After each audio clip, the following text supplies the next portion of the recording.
You're not here to see me. Go look at the car. This is what people want. Take a loving, lingering glance at the 2020 Chevrolet Corvette Stingray. After decades of speculation spurred by various GM concept cars, the C8 Corvette is the first to sport an engine aft of the cabin. While gawking at its sweet mid-engine style, here's a cavalcade of C8 facts.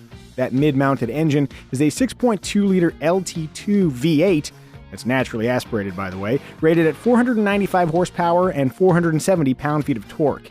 If those numbers seem underwhelming, just know that more powerful variants will be coming, and even with this power, with the Z51 performance package, the C8 will scream from motionless to 60 miles per hour in less than 3 seconds. That puts the C8 at quickness parity with the Ford GT, actually, a car with notably more power and a notably higher price tag. Speaking of price, exact details haven't been revealed, but GM President Mark Royce declared a starting MSRP under $60,000. No, really, that blows my mind, especially given the current car's $56,000 base price. No joke, the C8 Corvette is arguably the best performance bargain on the planet. One big change for the C8 is the transmission. It's now a dual clutch across the board.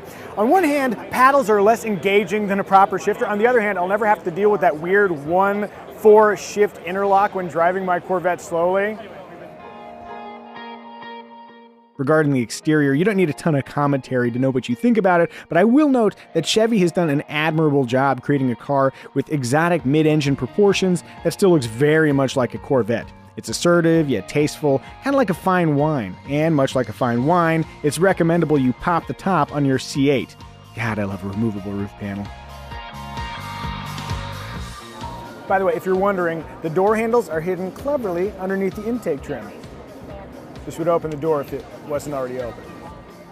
Slide past the exterior and you're confronted with an interior that takes the driver-focused concept to a radical new extreme.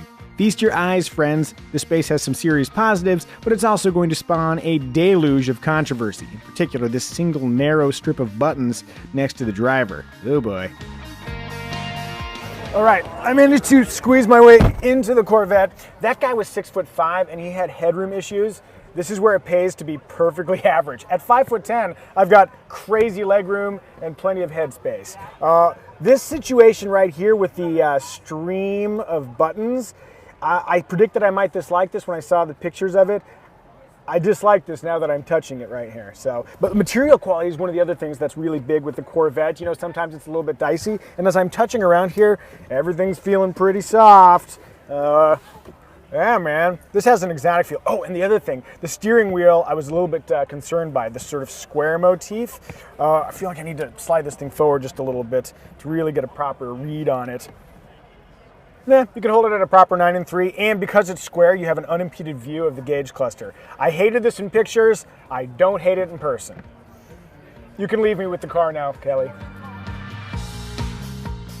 As mentioned earlier, there's a Z51 performance package. With it, buyers enjoy stickier tires, a louder exhaust, improved engine cooling, upgraded brakes, enhanced aerodynamics for better downforce, and an electronic limited slip differential.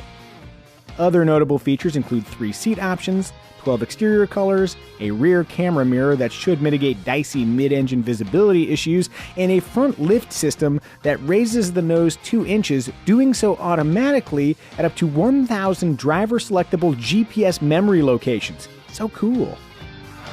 One thing I find amazing is that all of the traits that people are really familiar with the traditional Corvette, when they move to the mid-engine, it's retained all that stuff. Come check out the cargo space. There's enough room in here for a big golf bag, and when you take the roof panel off, it sits right back here, and there's also a supplemental trunk in the front. So this is a very practical, cruisable, tourable Corvette still. It just happens to have that mid-engine layout and all that exoticness. Very cool. Looking at the competitive set, it includes high-performance luminaries like the Porsche 911, Audi R8, Mercedes-AMG GT, Acura NSX, and Nissan GT-R. Lovely cars all, but not necessarily quicker than the C8, and certainly more expensive.